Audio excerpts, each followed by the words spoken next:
Atos 18, de 1 a 11, fala assim o texto bíblico.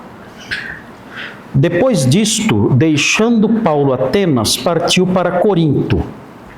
Lá encontrou certo judeu chamado Áquila, natural do Ponto, recentemente chegado da Itália, com Priscila, sua mulher, em vista de ter Cláudio decretado que todos os judeus se retirassem de Roma. Paulo aproximou-se deles. E posto que eram do mesmo ofício, passou a morar com eles e ali trabalhava, pois a profissão deles era fazer tendas. E todos os sábados discorria na sinagoga, persuadindo tanto judeus como gregos. Quando Silas e Timóteo desceram da Macedônia, Paulo se entregou totalmente à palavra, testemunhando aos judeus que o Cristo é Jesus. Opondo-se eles e blasfemando, sacudiu Paulo as vestes e disse-lhes: sobre a vossa cabeça o vosso sangue. Eu dele estou limpo, e desde agora vou para os gentios. Saindo dali, entrou na casa de um homem chamado Tício Justo, que era temente a Deus. A casa era contígua à sinagoga. Mas Crispo, o principal da sinagoga, creu no Senhor com toda a sua casa. Também muitos dos coríntios, ouvindo, criam e eram batizados. Teve Paulo durante a noite uma visão em que o Senhor lhe disse: não temas, pelo contrário, fala e não te cales, porquanto eu estou contigo e ninguém ousará fazer-te mal, pois tenho muito povo nesta cidade. E ali permaneceu 1 ano e 6 meses, ensinando entre eles a palavra de Deus. Ok, irmãos, estamos estudando o livro de Atos. O livro de Atos é importante, já mencionei várias vezes por quê. Porque o livro de Atos narra como o capítulo 1, versículo 8 se cumpriu. No capítulo 1, versículo 8 é dito que os crentes receberiam poder, vindo sobre eles o Espírito Santo. Isso aconteceu em Atos 2, isso aconteceu em Atos 8, muito provavelmente. Isso aconteceu também, aconteceu em Atos 8 de fato, sobre Samaria. Isso aconteceu também em Atos 10, vindo sobre os gentios da casa de Cornélio. E o texto diz: recebereis poder ao vir sobre vós o Espírito Santo e ser-me-eis testemunhas. E ao dizer isso, o livro estabelece uma sequência de lugares. Fala em Jerusalém, toda a Judéia e Samaria e até os confins da terra. Então o livro de Atos segue essa sequência do espalhamento, do espalhar do Evangelho. Então começa falando sobre o Evangelho sendo pregado em Jerusalém, depois na Judéia, depois Samaria e depois, com as viagens de Paulo, os confins da terra.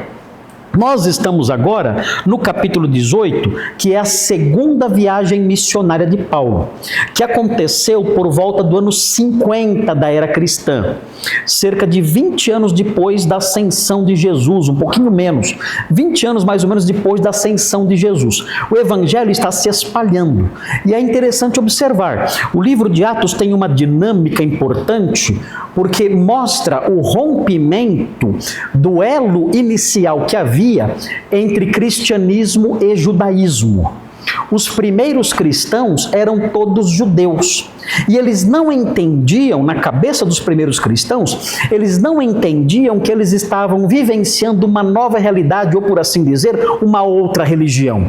Na cabeça deles, na cabeça dos primeiros cristãos, eles eram ainda praticantes do judaísmo. Nós vemos os apóstolos indo ao templo, nós vemos os cristãos da igreja de Jerusalém se reunindo no templo. Vemos os homens de Jerusalém fazendo votos do Antigo Testamento. Nós encontramos tudo isso nos crentes hebreus, nos crentes judeus. E o que acontece? Aos pouquinhos, nós começamos a perceber que o livro de Atos, e esse é um dos objetivos do livro de Atos, vai mostrando que vai havendo um afastamento na medida que os gentios vão se convertendo. Aquele ensino de Jesus que dizia, olha, nós não podemos colocar vinho novo em odres velhos, isso se mostra cada vez mais verdade no livro de Atos. Não dava para a religião de Jesus se encaixar nos moldes antiquados e superados e legalistas e cerimonialistas do judaísmo, não dava. E nós percebemos isso no livro de Atos. O livro de Atos tem uma dinâmica. O apóstolo Paulo se aproxima dos judeus quando ele chega numa cidade, ele prega aos judeus. O que acontece? A vasta maioria dos judeus rejeita. Alguns creem, mas muitos rejeitam. O que ele faz então? Ele se volta para os gentios. E os gentios aceitam. Então é interessante isso aí. Por que é interessante? Porque com isso Lucas está mostrando o seguinte, olha, a oferta do Evangelho, a oferta do Messias judeu para os gentios é aceita e é abençoada por Deus. Deus está abençoando essa oferta do Messias judaico aos gentios, tanto que ele está abrindo corações de gentios, mostrando que o cristianismo não seria uma religião, e não é, de fato não foi, não é e não será, uma religião exclusivista, voltada apenas para um grupo étnico específico como era o judaísmo. Não. O judaísmo tem um apelo universal. Ele oferece a salvação a todos os homens, de todas as raças, de todas as origens, de todas as realidades sociais, culturais, enfim, raciais, se é que podemos falar assim, mas o cristianismo é assim, ele é uma religião de oferta universal. E então nós vemos isso no livro de Atos. Aos pouquinhos vai havendo um rompimento entre a igreja e a sinagoga, vai havendo um afastamento. Mais para frente, por volta do século II, a própria sinagoga vai promover um rompimento oficial, como dentro da liturgia da sinagoga, vão incluir no final da liturgia, quando era pronunciada uma bênção, vai ser acrescentada uma maldição no final da liturgia. E nessa maldição, eles vão amaldiçoar os judeus que são cristãos. Então, diante disso, os cristãos judeus que frequentavam a sinagoga passaram a se ver numa situação muito constrangedora e pararam de ir à sinagoga. Porque no final do culto, o líder da sinagoga enunciava uma bênção que envolvia a maldição, o amaldiçoar dos cristãos. E então perceberam, olha, não tem conexão mais entre cristianismo e judaísmo. Não dá para andar de mãos dadas. Cristianismo é uma outra realidade, não é o mesmo que judaísmo. A princípio pensávamos que o cristianismo era apenas o judaísmo realizado. Porque o judaísmo pregava a vinda do Messias. Nós dizíamos o que então? Olha, nós continuamos sendo praticantes do judaísmo, crendo que o Messias já veio. Essa é a única diferença. É uma grande diferença, é claro. Mas percebemos que o cristianismo vai muito além disso. E não podemos andar de mãos dadas com a sinagoga, não tem como. E surgiram essas hostilidades. Posteriormente, hostilidades até maiores surgiram também na história da igreja. Coisas pesadas mesmo aconteceram, infelizmente. Mas não vem ao caso falar sobre isso agora. Mas enfim, nós temos aqui então o espalhar do Evangelho, no capítulo 18, agora chegando na cidade de Corinto.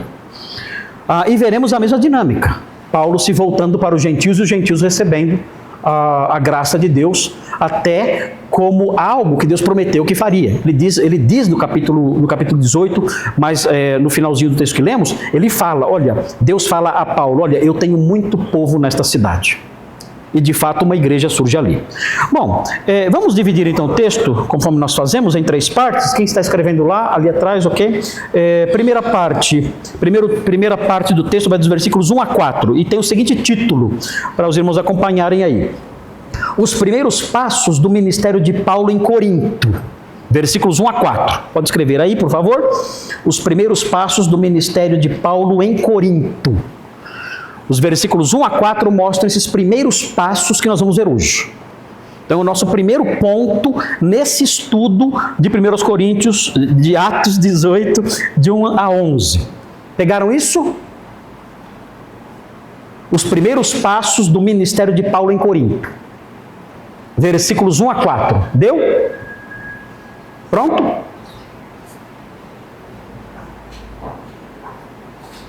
Ok. Segundo ponto.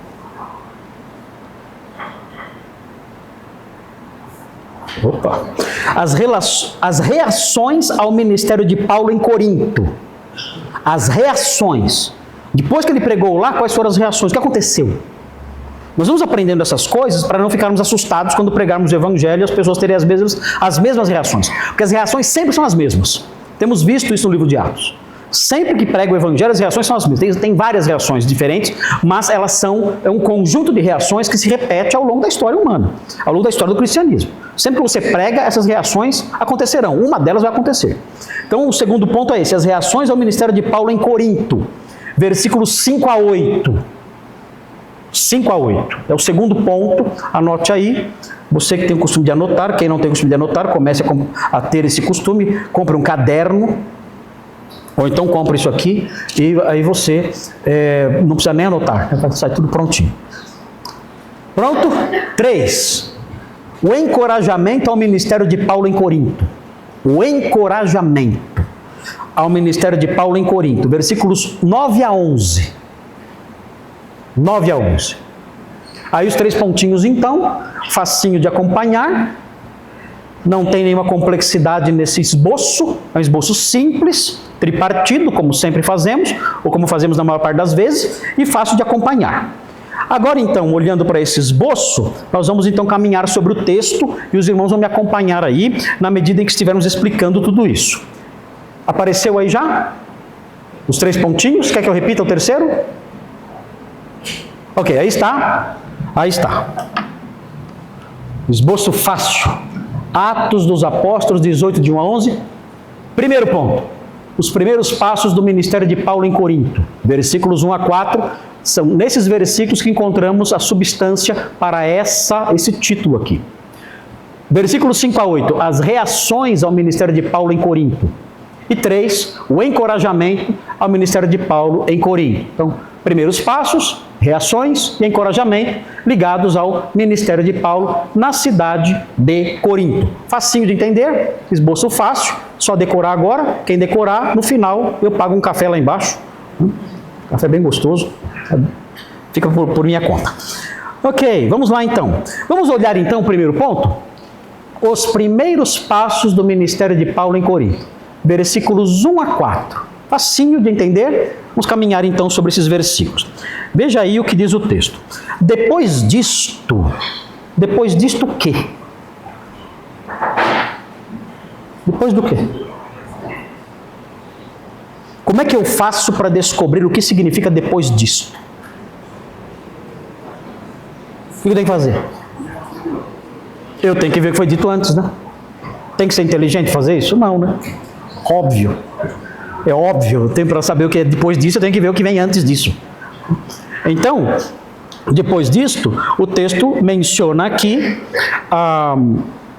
que Paulo saiu de Atenas, depois de pregar em Atenas, ele foi embora de lá. O texto diz no versículo 17 e 33, a essa altura Paulo se retirou do meio deles, ele saiu do Areópago, não falou mais com os atenienses, e houve ali em Atenas a conversão de um grupo pequeno, surgiu lá uma igreja em Atenas, mas depois disto então, depois desses eventos em Atenas, então Paulo deixou Atenas, diz o texto, e partiu para Corinto.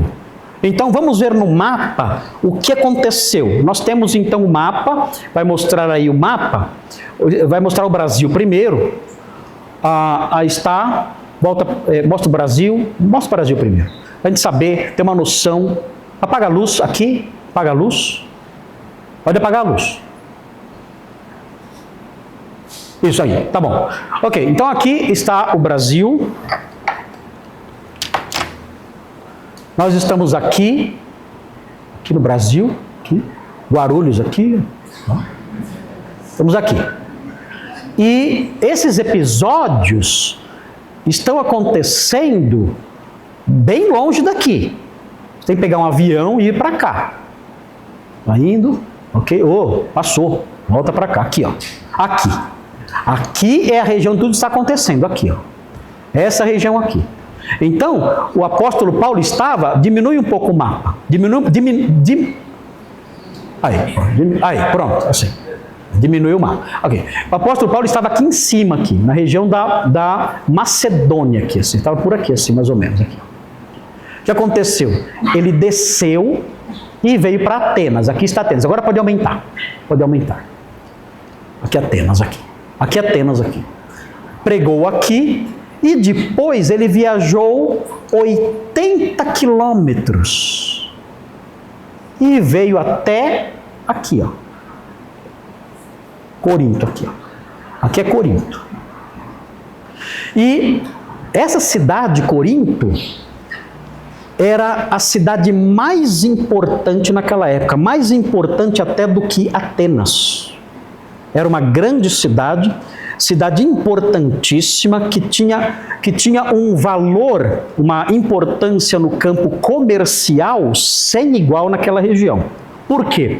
Diminui o mapa de novo. Olha só, olha o que acontece aqui. Aqui nós temos o Mar Egeu. Então os navios que vinham daqui, quando eles queriam ir para o Mar Adriático é deste lado aqui, ó. Pode diminuir o mapa. Diminua o mapa. Aqui o Mar Egeu, aqui diminui mais um pouquinho, aqui o Mar Adriático. Então os navios que vinham daqui, aliás dessa região aqui toda, olha aqui, ó, Istambul está aqui, ó, o Mar de Mármara aqui, o Estreito de Dardanelos aqui, e aqui chega no Mar Egeu. Os navios que vinham daqui dessa região toda, aqui, olha o Mar Negro aqui, ó, Mar Negro. Então, descendo daqui os navios passavam por aqui pelo Estreito, aqui de Bósforo, bem em frente de Constantinopla, ou Istambul, atravessavam o Mar de Mármara, desciam o Estreito de Dardanelos, aqui esse pedacinho aqui, chama Galípoli, passava por aqui, descia aqui, estava no Mar Egeu e vinha para cá, indo para o Mar Adriático, porque era interessante vir para cá, porque aqui é Roma está aqui. Então, era uma viagem necessária muitas vezes. Mas, para cortar caminho, os navios, em vez de dar essa volta aqui, ó, isso aqui é o Peloponeso, esse pedacinho aqui, ó, chama Peloponeso, parece uma mãozinha, é o Peloponeso. Para não dar essa volta aqui, as águas aqui são muito traiçoeiras, e naquela época os navios não eram como os navios de hoje, navios mais seguros, né, com equipamentos de segurança maiores, de tecnologia mais avançada. Então, para evitar essa volta aqui nas águas perigosas do Peloponeso, o que os navios faziam? Os navios vinham do Mar Egeu, ou vinham daqui de cima, do Mar Negro, atravessavam aqui, enfim, ou saíam de Constantinopla e vinham para cá, e em vez de dar a volta no Peloponeso e ir para o Mar Adriático e acessar a capital do Império, eles vinham para cá, para Corinto, vinham para cá. E o que acontecia? Pode aumentar agora o mapa? Pode aumentar, chegavam aqui. E o que tem aqui? O que é isso aqui? O que é esse pedacinho de terra aqui? Esse pedacinho de terra aqui é um istmo. O nome disso é um istmo. Istmo é um pedacinho de terra que fica entre dois mares. Então o que nós temos aqui é um istmo. Onde Corinto ficava? Ficava no istmo, ficava bem aqui, ó. Ainda fica, né? Bem aqui.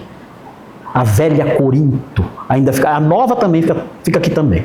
Mas a velha era um pouquinho mais perto aqui dessa ligação aqui. O que faziam então os navios? Os navios chegavam aqui e desembarcavam toda a sua carga aqui, nesse porto aqui. E aí o que faziam? Tudo era transportado por carroças e por escravos mesmo, por empregados. Tudo era transportado ao longo do istmo. Aqui. Atravessava aqui. E chegava nesse outro porto aqui. Isso a pé, ou então com carroças. Já imaginaram o trabalho? Então muitos navios chegavam aqui, porque ninguém queria fazer a volta pelo Peloponeso. Ninguém queria. Fazer a volta pelo Peloponeso era mais longo o caminho e mais perigoso. Então ninguém queria fazer isso, queria atravessar aqui pelo Istmo. Então, o que aconteceu? Corinto aqui, nessa região aqui do lado aqui, Corinto se tornou um lugar muito movimentado.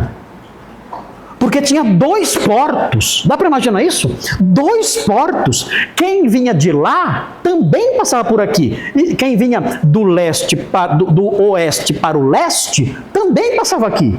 Então era um trânsito constante. Gente, marinheiro que não parava mais passando por ali. Agora digam para mim uma coisa. Que qualidade tinha essa cidade?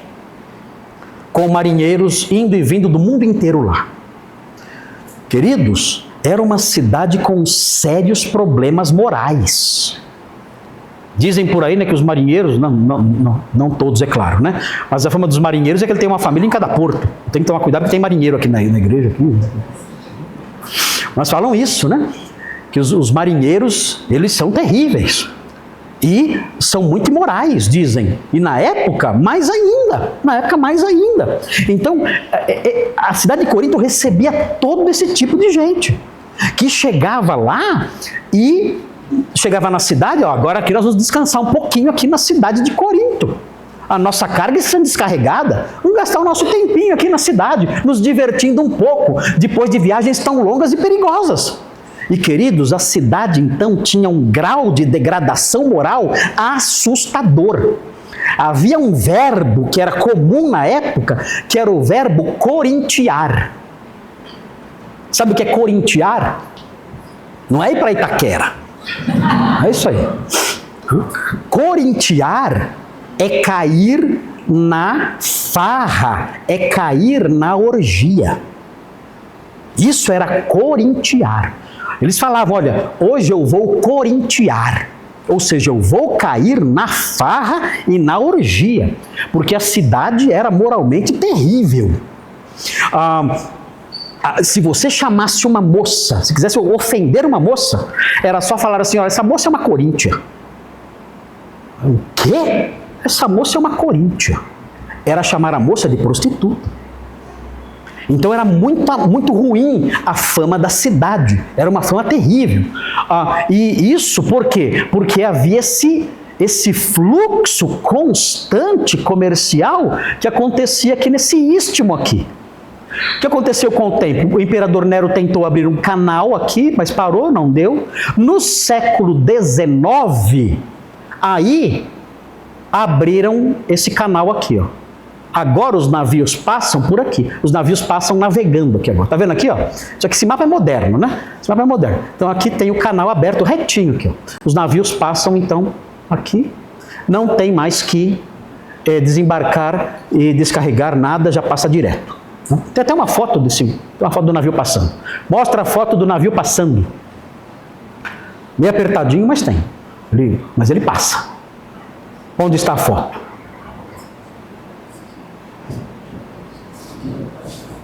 O navio já passou, já. Acho que... Ah, tá aí, olha aí. Aí está.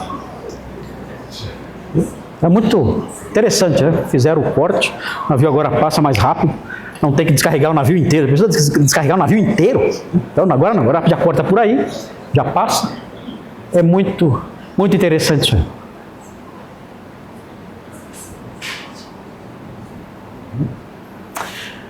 Ok, muito bem então. Continuando falando sobre a cidade, para os irmãos terem uma noção de como era a cidade, em termos também religiosos. O apóstolo Paulo chegou num lugar encrenca.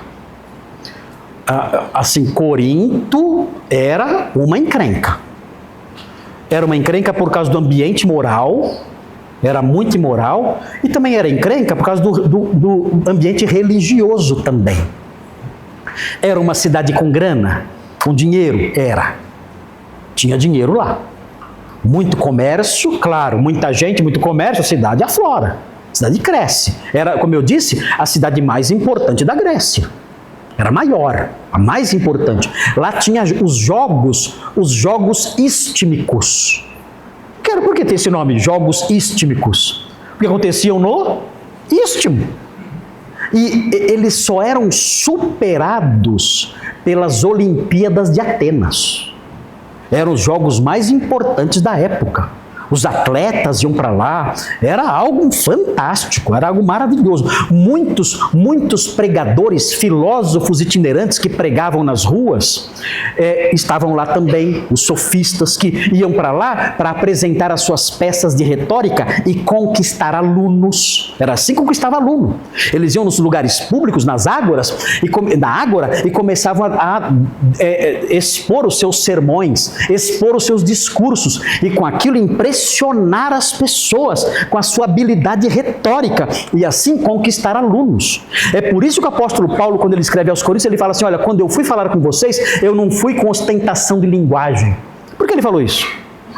Por que ele falou isso para os coríntios? Eu não fui até aí com ostentação de linguagem. Ele falou assim: não, eu fui aí com o poder de Deus, não com minhas habilidades retóricas. Eu não sou como os demais que vocês conhecem, não. Eu fui aí com demonstrações do Espírito Santo e de poder. Eu preguei a cruz de Cristo para vocês, pouco me lixando para a admiração de vocês. Eu fui aí e eu fui envergonhado e zombado aí, mas eu preguei a cruz de Cristo. Eu não fui como os sofistas que estão aí para ganhar dinheiro, enganando vocês e apresentando uma retórica bonita. Não, eu não fui ostentar linguagem aí, eu não fiz isso. Eu fui aí pregar a cruz de Cristo. Então aí nós entendemos, por que ele falou isso? Porque havia essa prática naqueles dias. Os sofistas iam lá para isso, para mostrar que eram bons pregadores e ganhar alunos com isso. Muito bem, continuando então falando sobre Corinto, para os irmãos terem uma ideia da realidade religiosa lá. Porque assim, além do problema moral decorrente do fato de ser um centro comercial, havia também problemas religiosos sérios que se mesclavam com a questão da imoralidade. Então veja, por exemplo, vai mostrar uma foto aí da Acrocorinto. Acrocorinto era uma montanha, mais ou menos 600 metros de altura, que aí está, essa montanha aqui. Aqui, essa parte de baixo aqui, é a Ágora. A Ágora é aqui nessa parte de baixo aqui. Aqui é Acrocorinto. Acrocorinto, essa montanha, a cidade toda fica ao pé dela. Tem até algumas casas novas aqui, tem até algumas casas recentes aqui, né? Aqui são as ruínas de Corinto. Mas aqui na Acrocorinto havia um templo, que era o templo de uma deusa, a deusa do amor, chamada Afrodite. Para os irmãos terem uma ideia de como era o culto realizado nesse templo, é só os irmãos lembrarem da palavra afrodisíaco. Vem de Afrodite, afrodisíaco. Era um culto imoral. Era a deusa do amor. Para adorar essa deusa, você tinha que se deitar com uma prostituta cultual no templo. Então as prostitutas dessa deusa Afrodite, elas desciam essa montanha, vinham aqui para a Ágora e convidavam os homens para o culto. Era evangelismo ao ar livre. Elas convidavam os homens para o culto, para adorarem Afrodite com ela. E então o templo de Afrodite era, na verdade, um prostíbulo. E os homens então se envolviam nesse culto com essas sacerdotisas. Há historiadores que chegam a dizer, não sei se é exagero isso ou não, que houve um tempo em que havia cerca de 1000 sacerdotisas nesse templo, convidando homens para esse tipo de imoralidade. Agora aqui em cima não tem mais nada. Agora tem ruínas de um mosteiro que foi construído lá. O templo não tem mais nenhum sinal lá. O que temos aqui, nessas ruínas aqui, é o templo de Apolo.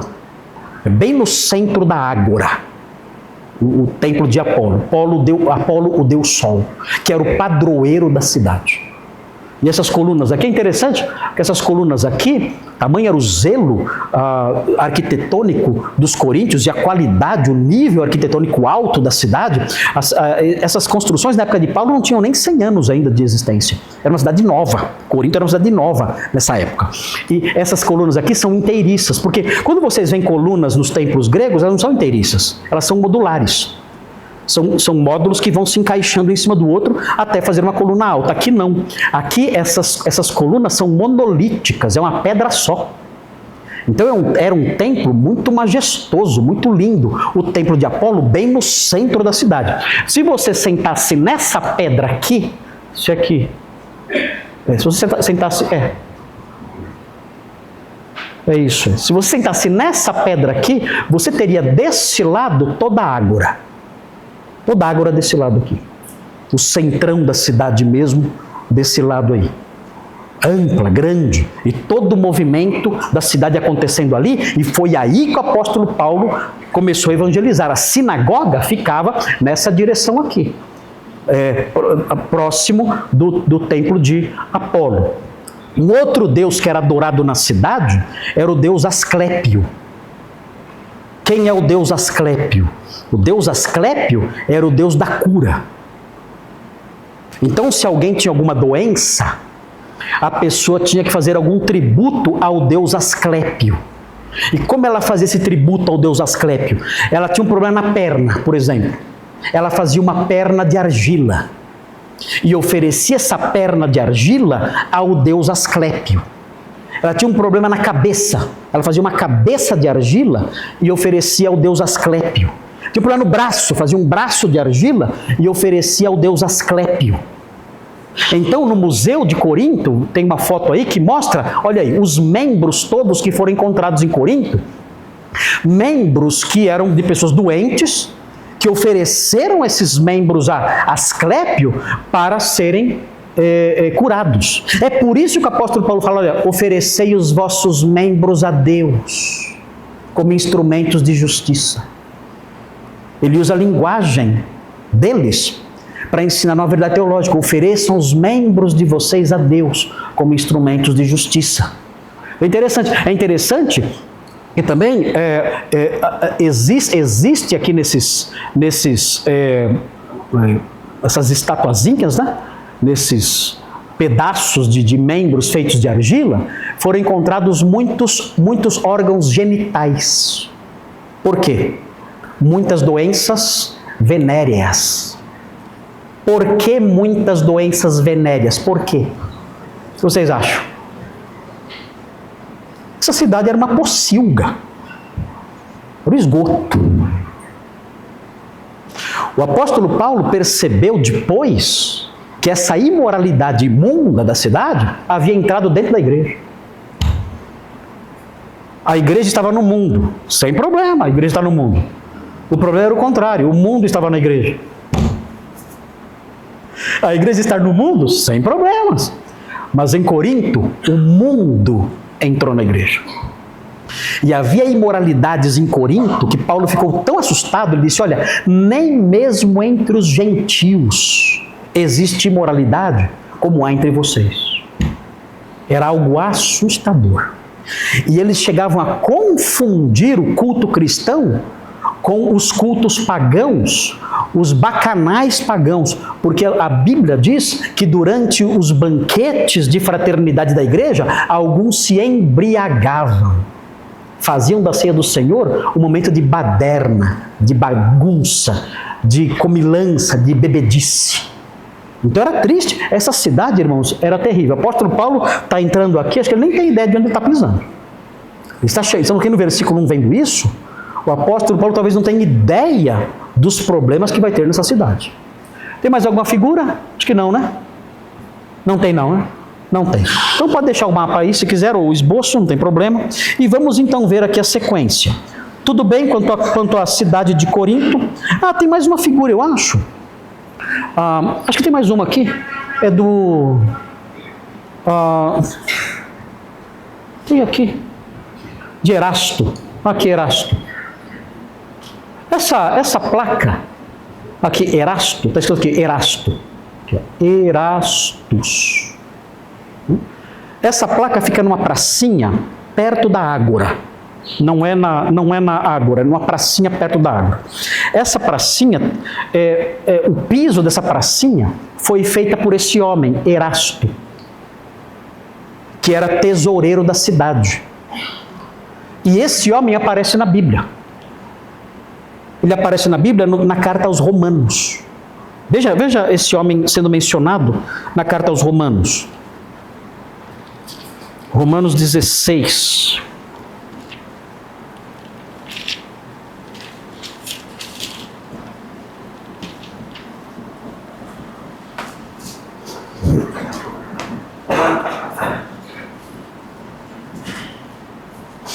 versículo 23. Finalzinho do versículo. Saúda-vos Erasto, tesoureiro da cidade. Ele era um homem de... Ele tinha uma boa posição social. Tinha recursos. E essa placa está dizendo que ele financiou o piso da praça. Ele fez todo o piso da praça às custas, usando o seu próprio dinheiro.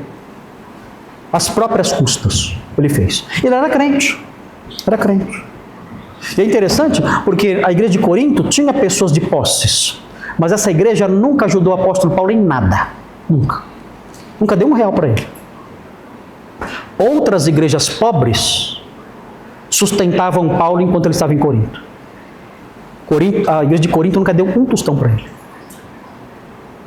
Muito bem, vamos então voltar para o texto agora. Voltando para o texto, pode deixar o esboço aí e vamos ver aqui a sequência.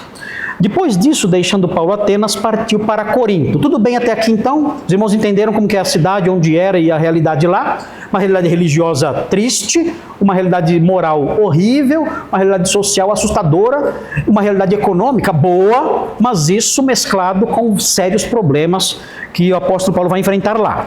É importante observar o seguinte: o apóstolo Paulo chegou nessa cidade no ano 50. Ele escreveu cartas para os crentes de Corinto cerca de 4 ou 5 anos depois.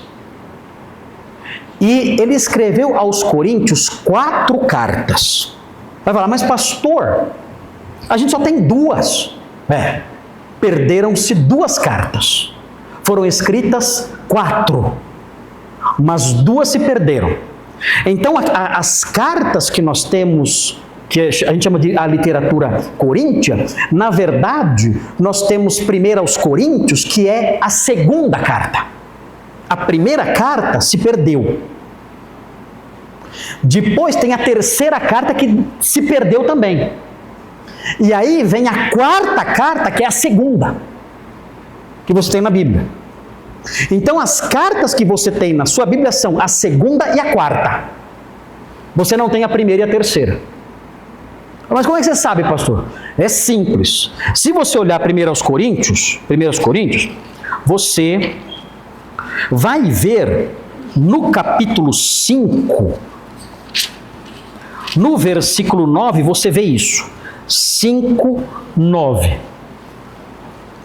1 Coríntios 5, 9. Olha o que ele fala. Está vendo aí? Leram? Já em carta vos escrevi que não vos associasseis com os impuros. Então teve uma carta antes da primeira. Essa carta antes da primeira se perdeu. Nós não sabemos o conteúdo dela. Temos uma dica aqui. Ele escreveu nessa carta para não se associar com os impuros. Agora ele repete isso aqui, mas a primeira carta toda, a gente não tem nada dela, nada, nem um fragmento, nada, ela sumiu. Aí, a terceira carta, nós temos a terceira carta, o indício de que ela foi escrita está em 2 Coríntios 2,4. 2 Coríntios 2,4.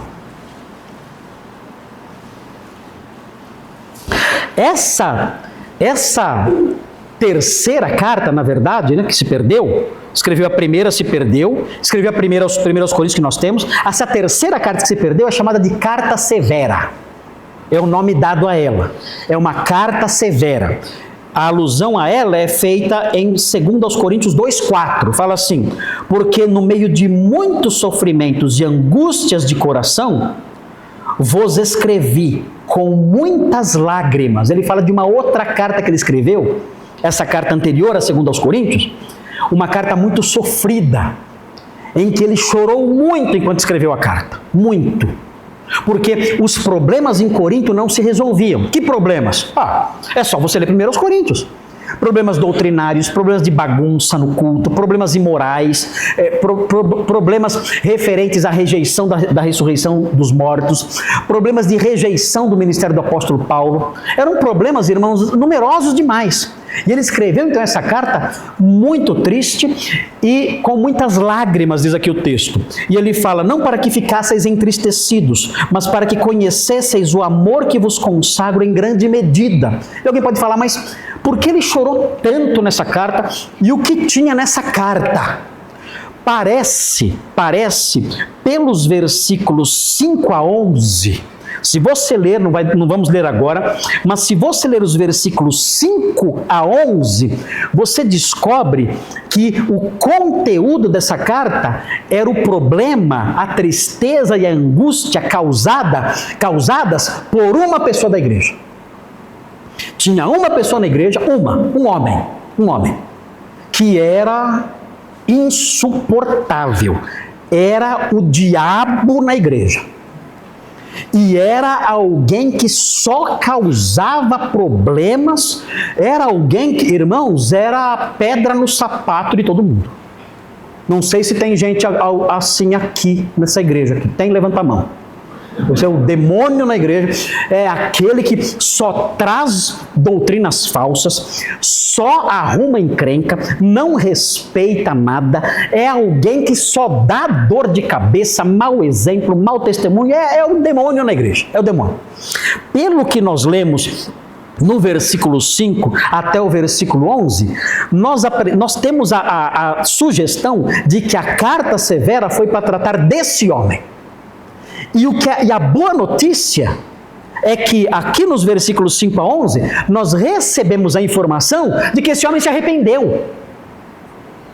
Se arrependeu, a igreja disciplinou esse homem, diz aqui o texto. A igreja disciplinou esse homem, a igreja entristecida sofreu com aquele homem, mas ela disciplinou esse homem se arrependeu, e o apóstolo Paulo falou, perdoem esse homem. Chega de problemas agora. E ele escreveu então a segunda carta aos Coríntios, que é a quarta, para elogiar a igreja, porque aquele homem havia se arrependido e a igreja também havia acolhido as orientações do apóstolo Paulo. Mas antes de chegar nisso, o apóstolo Paulo sofreu muito naquela igreja, muito. Especialmente por esse homem aqui. Quando ele fala que ele tinha um espinho na carne, mensageiro de Satanás, eu não sei o que é, mas eu acho que era esse homem aí. Eu acho que o maior candidato a ser espinho na carne é esse homem aqui. Ele era o mensageiro de Satanás, enviado para esbofetear. Mas olha, esse homem é simplesmente um demônio. Mas aprendemos aqui que ele se arrependeu. Então, quando nós lemos as cartas de Paulo aos Coríntios, nós aprendemos que uma igreja pode trazer dores para alguém insuportáveis. A eclesiologia que brota dessas informações que estou passando para vocês é uma eclesiologia que não é muito animadora. Nós aprendemos por meio desses fatos todos que estou passando para vocês, que uma igreja pode estar inserida num contexto social fortemente marcado pelo pecado e não fazer diferença.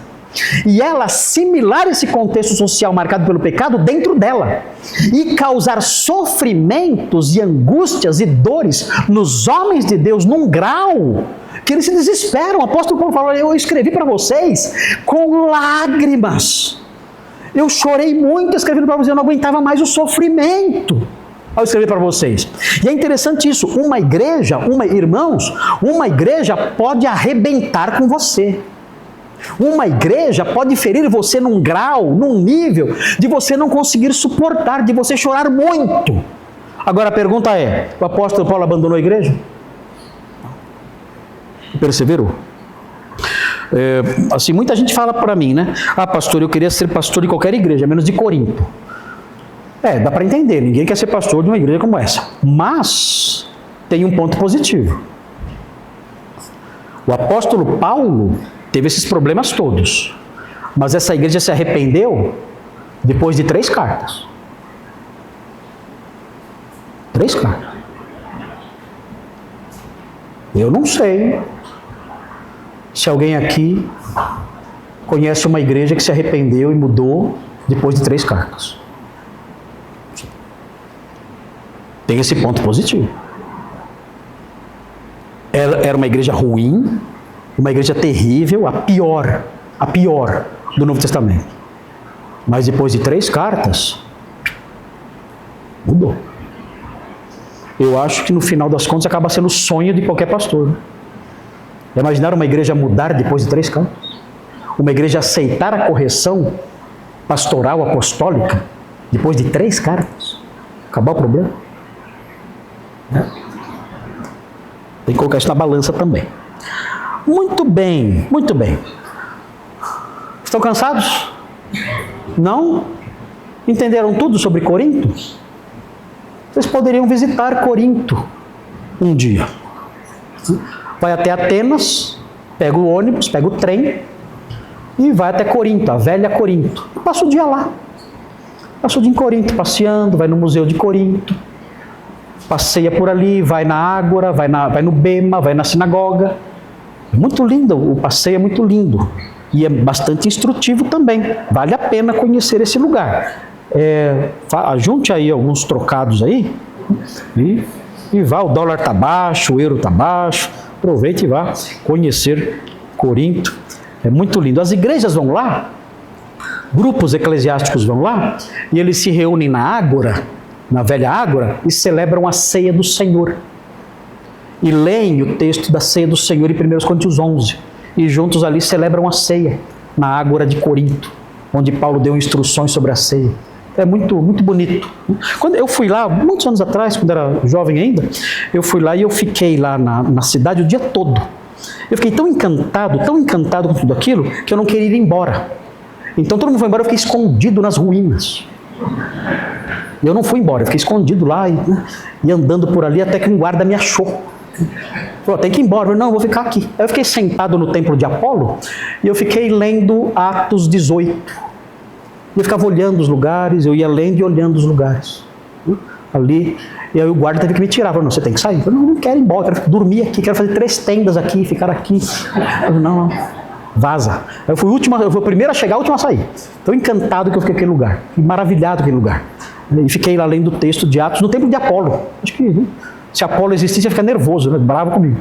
Sentei no templo de Apolo e fiquei lendo Atos 18, olhando para os lugares ali onde aqueles eventos aconteceram. Então é uma experiência maravilhosa, então vale a pena. O pessoal vai na Disney, vai ver o Patete e o Mickey, dá licença. Né? Aproveite seu dinheiro para outra coisa. Pode ser uma coisa mais instrutiva, mais proveitosa que ver Pateta e Mickey. Tem mais o que fazer. Muito bem. Queridos, continuando então, veja aí agora o versículo 2. Já conhecemos a cidade, já conhecemos a realidade lá, o apóstolo Paulo chegou nesse lugar, um lugar terrível, um lugar pesado, ele chegou lá. E o que acontece lá então? Diz assim o versículo 2, lá encontrou certo judeu chamado Áquila. Áquila significa águia. É um nome que vem do grego, que passando pelo latim, fica assim, Áquila. Ele era judeu. Judeu natural do Ponto. Onde é o Ponto? Tem um mapa aí do Ponto. Mostra lá o Ponto lá, todo mundo saber onde é. Recentemente chegado da Itália. O Ponto, onde está o Ponto? Aí, aqui, o Ponto, aqui. Aqui o Ponto, aqui. Aqui é o Mar Negro. Aqui é essa região aqui, ó. É o Ponto. É o Ponto. Então esse judeu é daqui, dessa região aqui, do Ponto. Ele estava na Itália, diminui o mapa, ele estava na Itália, aqui é Itália, aqui é Itália, e ele foi para Corinto, aqui. Estava na Itália, estava então, ele é do Ponto, aqui, estava na Itália e foi para Corinto, aqui. Muito bem, continuando. Recentemente chegado da Itália com Priscila, sua mulher. Priscila significa respeitosa. Na verdade, Priscila é diminutivo. O nome certo é Prisca. Prisca é o nome certo. Priscila significa prisquinha. É o diminutivo de Prisca. Significa alguém, uma pessoa respeitosa. Então ela aparece no Novo Testamento como Priscila ou como Prisca. E esse casal se tornou muito próximo do apóstolo Paulo. É interessante como esse casal acompanha o apóstolo Paulo em diversos lugares. Eles são mencionados outras vezes. Vamos dar uma olhadinha rapidinho. Olha Romanos 16. A carta aos Romanos foi escrita de Corinto. Romanos 16, 3 e 4. Romanos 16, 3 e 4. Olha o que diz aí.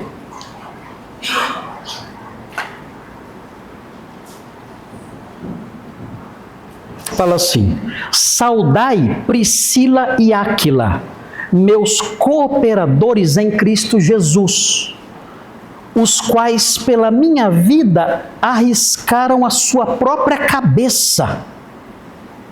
E isto lhes agradeço, não somente eu, mas também todas as igrejas dos gentios. Olha que interessante, eles moravam em Roma, saíram de Roma, foram para Corinto. Agora, quando o apóstolo Paulo escreve aos romanos, eles estão de novo em Roma. Ou seja, a carta aos romanos foi escrita no ano 57. Então, cerca de 7 anos depois do encontro de Paulo com eles voltaram a morar em Roma.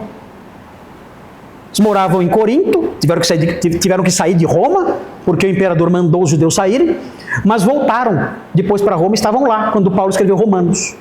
Veja outra alusão a eles em 1 Coríntios 16, 19. 1 Coríntios 16, 19. Fala deles também. E eram muito consagrados,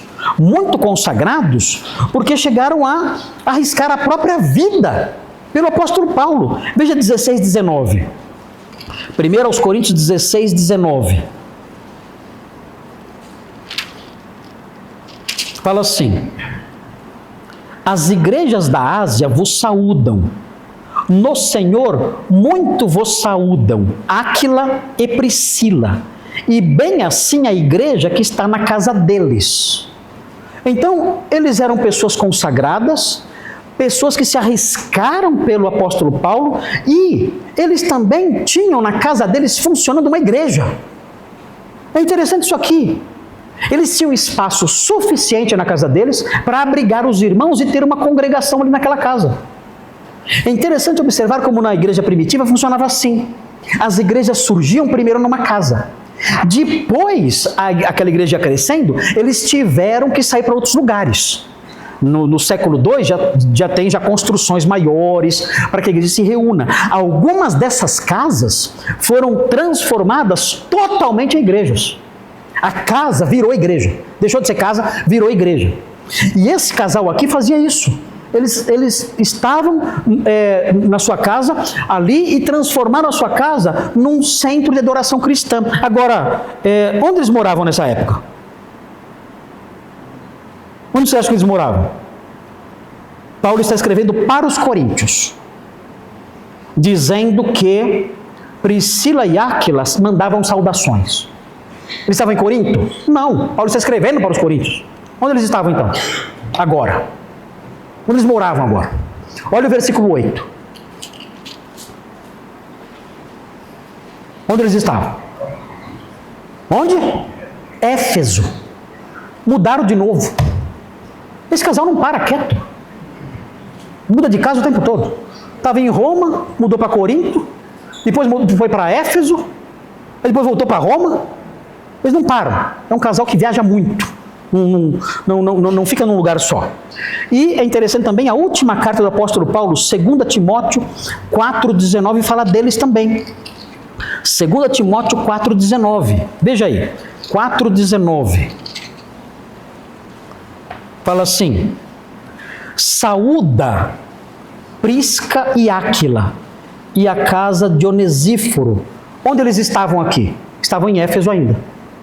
Porque Timóteo estava em Éfeso. Então eles permaneciam em Éfeso ainda.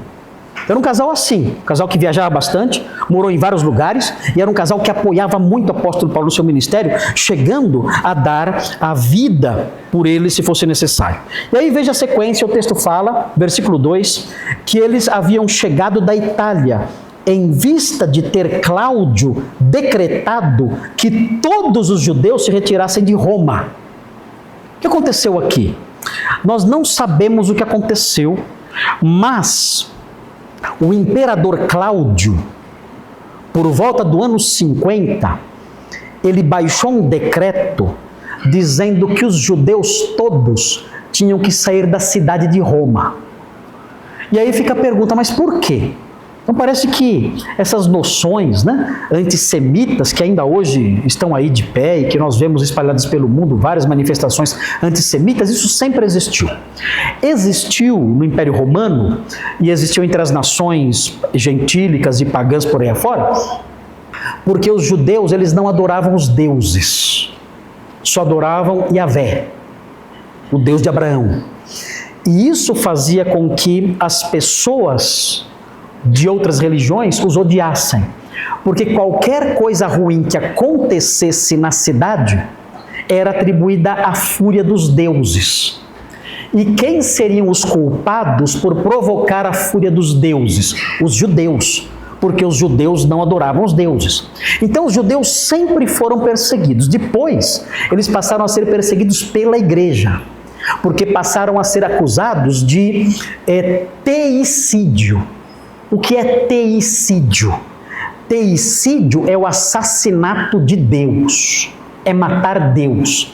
E eles foram chamados de assassinos de Deus, porque mataram Jesus.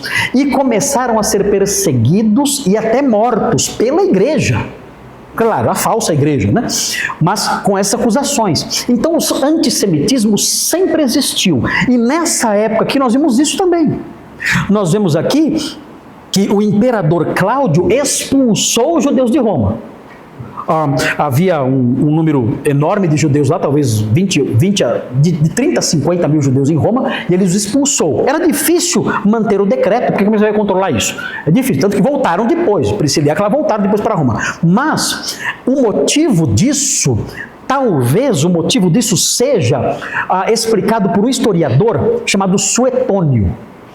Tem um historiador chamado Suetônio que escreveu um livro chamado Vida de Cláudio. E nesse livro, Vida de Cláudio, ele fala que no ano 50, exatamente nessa época aqui, ou seja, esse versículo se refere a isso. No ano 50, o imperador Cláudio expulsou os judeus de Roma por causa de tumultos.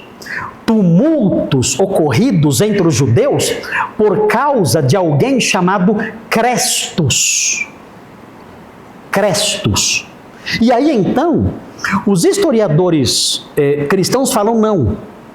O que aconteceu aí foi o seguinte: Cláudio entendeu errado o nome.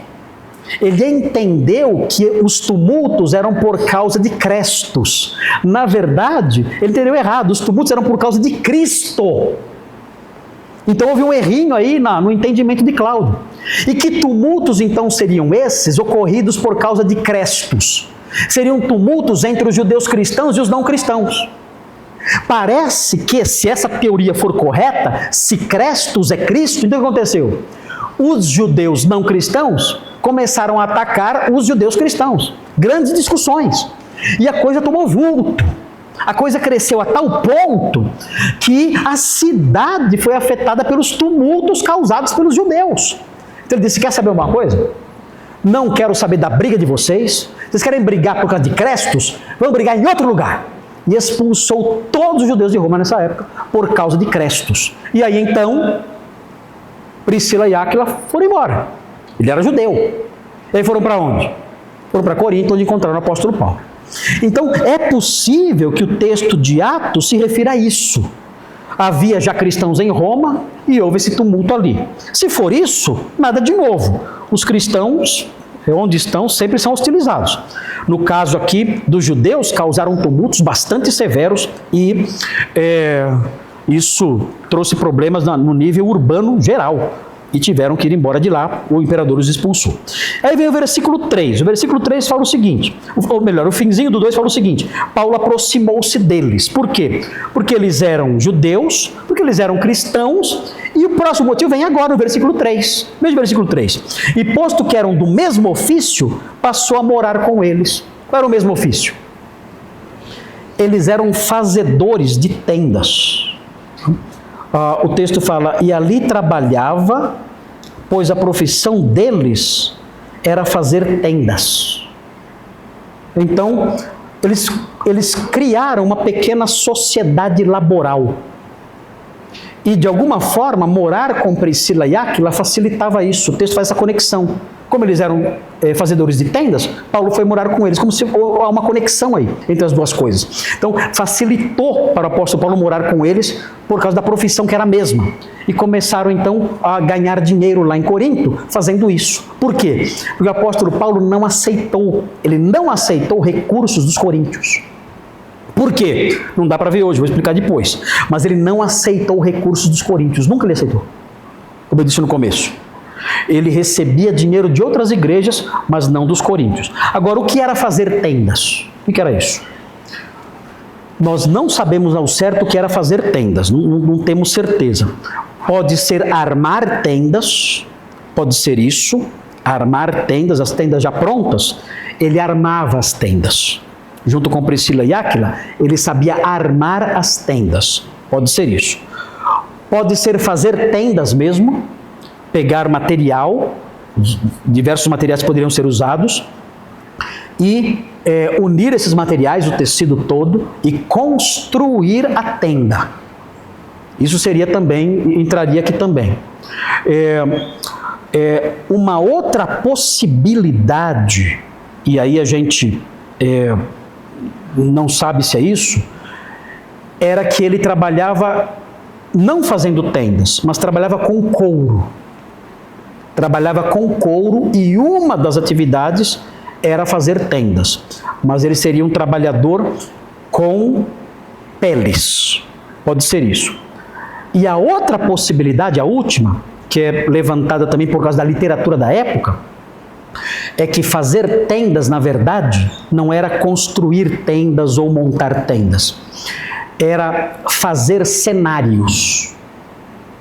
Cenários de teatro.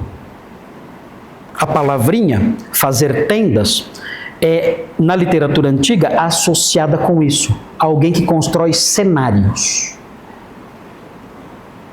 Então, sendo Corinto uma cidade gentílica, havia muitas apresentações teatrais.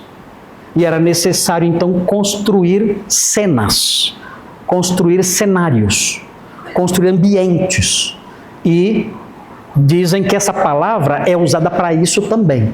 Agora, eu não consigo enxergar o apóstolo Paulo construindo cenários de teatro, mas é uma possibilidade gramatical. A palavra pode significar isso também. O entendimento tradicional é que ele fazia tendas mesmo, ou montava, ou fazia mesmo as tendas. Muito bem, o apóstolo Paulo passou a fazer isso, fazer tendas, trabalhando com eles e recebendo daí o seu sustento.